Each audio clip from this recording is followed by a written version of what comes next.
Fala, gente linda do Cai na Prova Saúde! Eu sou a professora Thalita e vou falar um pouquinho hoje com vocês sobre sistema ABO. Bem, para começar, pessoal, vamos relembrar lá das hemácias, que são as células mais abundantes do nosso sangue e que transportam oxigênio para a gente. E essas células, assim como todas as outras, elas têm ali, ó, destacados a membrana plasmática. Olha lá, vamos aumentar para a gente ver melhor como que é essa membrana plasmática. Olha, ó. Aumentamos a membrana plasmática. Então a gente já sabe que essa membrana é formada por uma bicamada fosfolipídica e também algumas proteínas e açúcares inseridos, tá? Essas que estão em destaque em vermelhinho e em verde são proteínas e açúcares respectivamente. Legal, legal, já lembrei. Mas, gente, quem é que determina quais serão essas proteínas e açúcares de cada membrana das nossas células? Isso vai ser determinado pelos nossos genes, né? Os genes que nós herdamos lá da nossa mamãe e do nosso papai, né? Que formaram ali 50% da mãe e 50% do pai, formando ali o nosso DNA. Então, essa informação genética que você herdou dos seus pais, esses genes, eles vão sofrer transcrição e depois tradução para formarem proteínas. Algumas proteínas elas vão se inserir diretamente lá na membrana plasmática e outras proteínas vão sintetizar enzimas que na verdade terão a função de adicionar açúcares nessa membrana plasmática, tá? Então lá nós temos, lembra que eu falei, proteínas e açúcares, todos eles são provenientes da nossa informação genética. Muito legal! Essas proteínas e esses açúcares, pessoal, eles podem ser reconhecidos pelo sistema imune e por isso a gente vai chamá-los de antígenos eritrocitários, uma vez que eles geram resposta imunológica, ou ainda como sinônimo, aglutinogênio. Muito bem! Vamos conhecer quem são esses antígenos eritrocitários? Olha lá, então se a gente for pensar nas células, né, a fenotipar, como seria, olhando para essas células, o fenótipo dessas células, nós temos aí açúcares do tipo A, então essa célula fica aí chamada como tipo A, açúcares do tipo B, uma célula chamada tipo B, açúcares do tipo A e do tipo B, as hemácias que na sua membrana tiverem açúcares do tipo A e tipo B serão células AB, e ainda a gente tem o O. O O, como vocês podem reparar aí, ele não tem açúcares na membrana da hemácia. Por quê? Lembra lá do gene? Lembra lá da herança genética?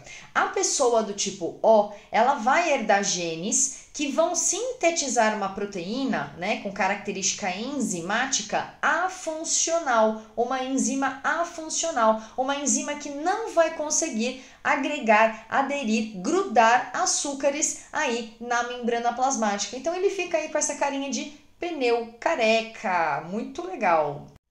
Já que a gente falou tanto da parte genética, né, como é que fica aí o genótipo dessas células? Então quem é do tipo A vai ter os genes IA e A, ou IA izinho, a mesma coisa para o B, IB e B, ou IB izinho. Quem é AB vai ser IA e B sempre, e quem é O vai ter o izinho izinho, então ele vai ser homozigoto recessivo, né? E como eu já comentei com vocês, essa enzima codificada por esse gene, ela é afuncional, então ela não consegue adicionar o antígeno, o açúcar lá na membrana da hemácia. Então quem é do tipo O não vai ter antígenos do sistema ABO lá na membrana da hemácia. Muito legal! Bem, já falamos dos antígenos, né, dos açúcares da membrana da hemácia.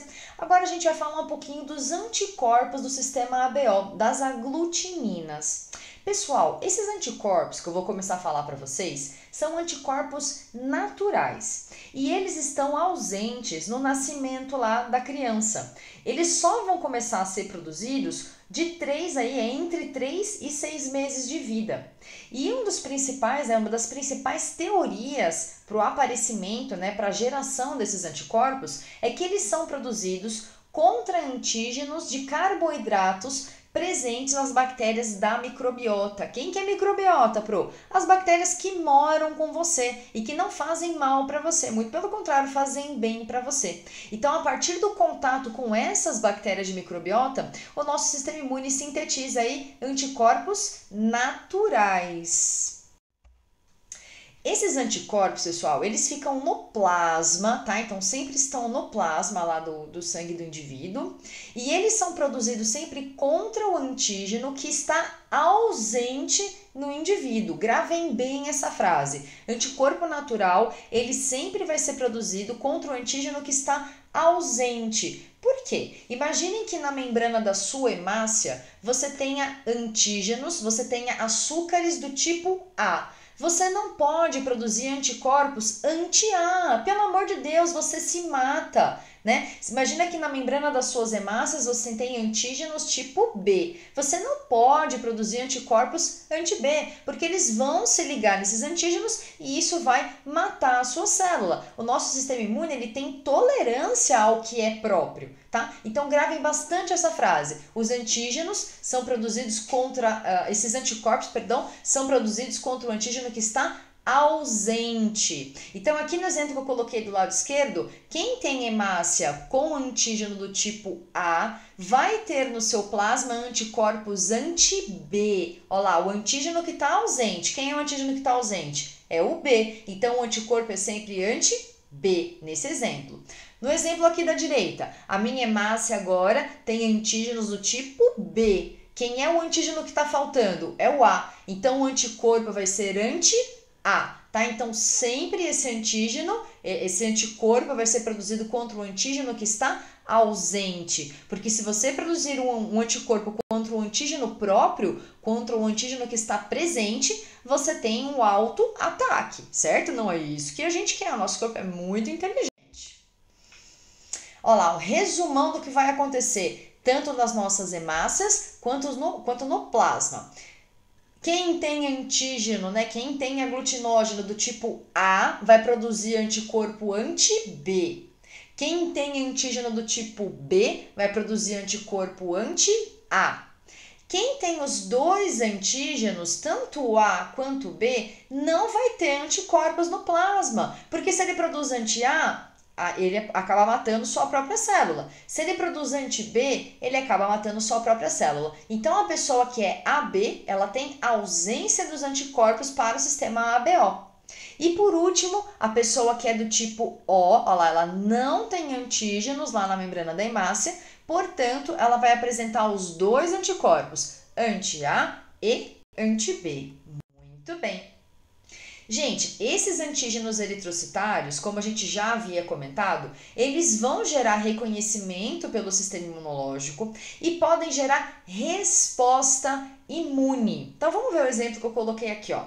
Imagine que você tem uma célula com antígenos do tipo A e essa célula, por algum motivo, encontra um anticorpo anti-A. O anticorpo anti-A, ele vai ser muito específico para o antígeno A, então vai haver ligação, como eu mostrei para vocês ali, bem na figurinha do meio, ó, tem ligação do anticorpo com o antígeno, e isso vai levar à lise dessa célula, à hemólise, à morte dessa célula e, como consequência, injúria e lesão tecidual. Tá certo? Por isso que é tão importante a gente conhecer quem são os antígenos que estão presentes na membrana da hemácia e quem é o anticorpo que está presente no plasma desse paciente. Olha lá que legal. Vamos pensar aí em doar sangue, né? Na doação de sangue. Primeiro exemplo que eu coloquei ali em cima. Uma pessoa que tem uma hemácia com antígenos do tipo A, essa hemácia não pode encontrar de jeito nenhum um plasma que tenha anti-A, que tenha anticorpo anti-A. Por quê? Porque esse anticorpo vai ser muito específico para o antígeno A, vai haver ligação e vai haver lise da célula. Lá na hemácia do tipo B, segundo exemplo, quem tem a hemácia com antígenos do tipo B não pode encontrar no plasma lá do doador, do receptor, um anticorpo anti-B. Por quê? Vai haver ligação do anti-B no B e lise da célula. Agora para o AB, quem tem uma hemácia com antígenos do tipo A e do tipo B, essa célula não pode encontrar nem anticorpos anti-A e nem anticorpos anti-B, porque senão há ligação e a lise da célula. Para o tipo sanguíneo O, que não tem antígeno da membrana da hemácia, não vai ter esse problema, porque ele não vai ter o problema de encontrar anticorpos no sistema BO, porque ele não tem antígenos. Por isso que ele é chamado de doador universal, justamente o contrário do AB. O AB, como ele não pode entrar em contato nem com o anti-A, nem com o anti-B, na verdade ele só consegue receber sangue, ele não consegue doar sangue. Por isso que ele é chamado de receptor universal. Então, só para fixar essa ideia, vamos olhar aqui no cantinho esquerdo. Quem é do tipo sanguíneo A doa sangue para si mesmo ou para a B. Do lado direito aqui, quem é do tipo B doa sangue para si mesmo ou também para a AB.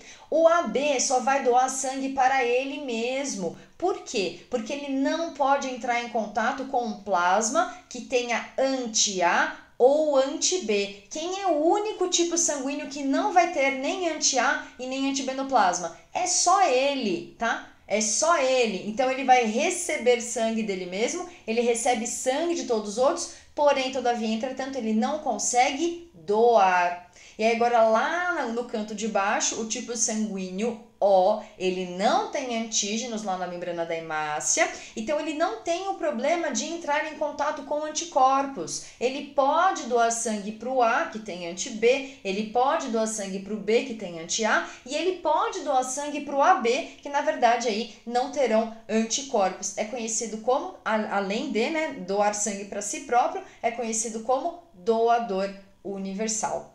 Gente, espero que vocês tenham gostado da aula, espero que a aula tenha ajudado vocês. Se a aula te ajudou, facilitou sua vida, dá um like aí pra gente. Não deixa de seguir a gente lá no Cai na Prova Saúde. Um beijo grande e até a próxima!